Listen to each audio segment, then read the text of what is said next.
दुनिया में मौजूद बड़ी से बड़ी फौज भी इनका नाम सुनने भर से कांप उठती है।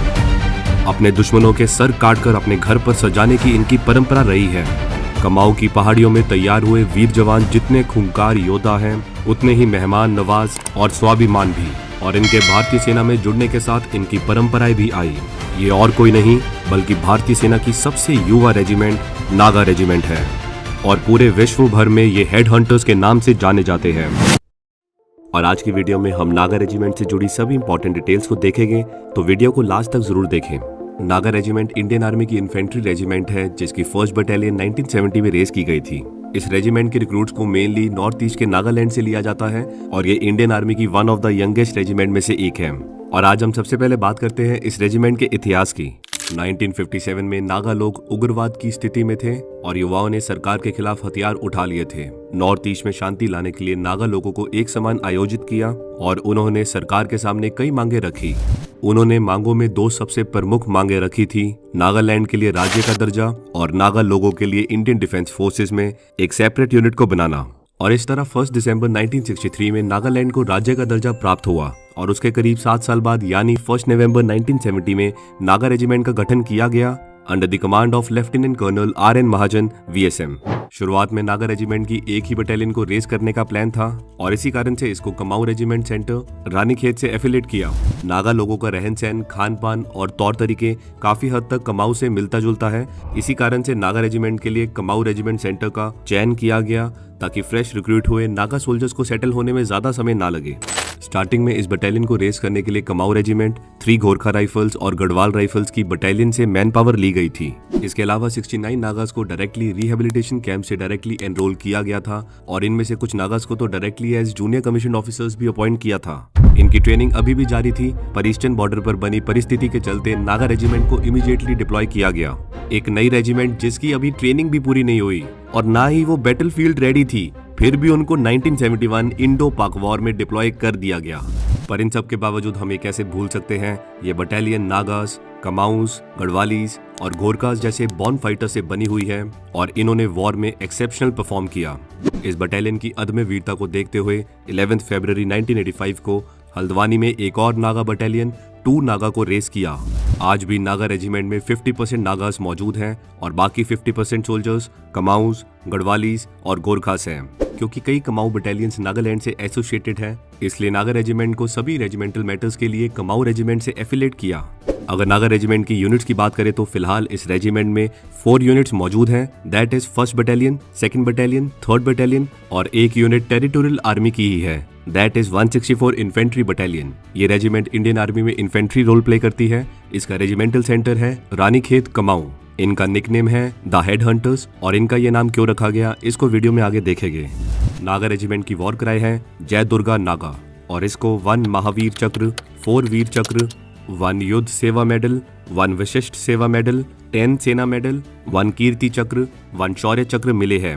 इतनी युवा रेजिमेंट होने के बावजूद इस रेजिमेंट के कई सारे वीरता के किस्से हैं। एक बार एक जवान किसी से पूछता है, साहब सुना है ये सर काट के ले जाते हैं और इंसान भी खा लेते हैं।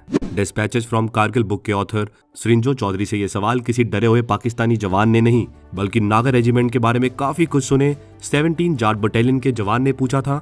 और ये सवाल भारतीय सेना द्वारा पूछना ये बताने के लिए काफी है कि नागा रेजिमेंट की रेपुटेशन इंडियन आर्मी में किस तरह की है।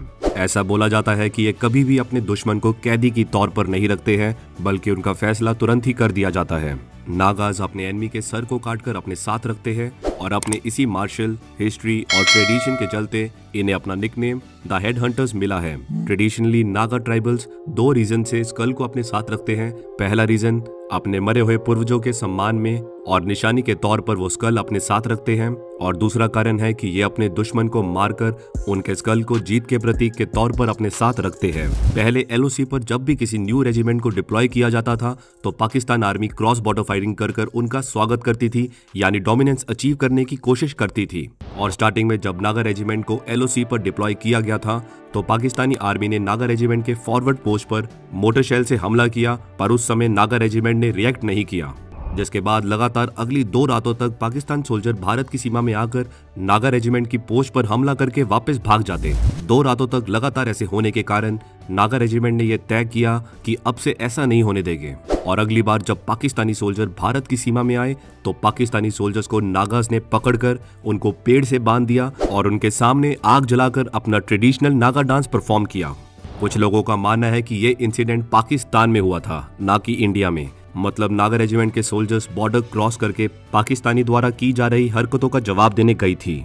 इतना ही नहीं, बल्कि पकड़े गए 2 पाकिस्तानी जवान में से एक जवान की टांग काटकर उनके सामने उसको पकाया भी और अगली सुबह उन दोनों पाकिस्तानियों को छोड़ दिया गया।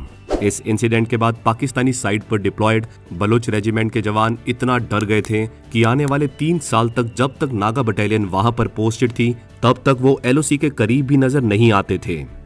कारगिल वॉर में भी नागा रेजिमेंट ने अपनी वीरता का प्रदर्शन किया था।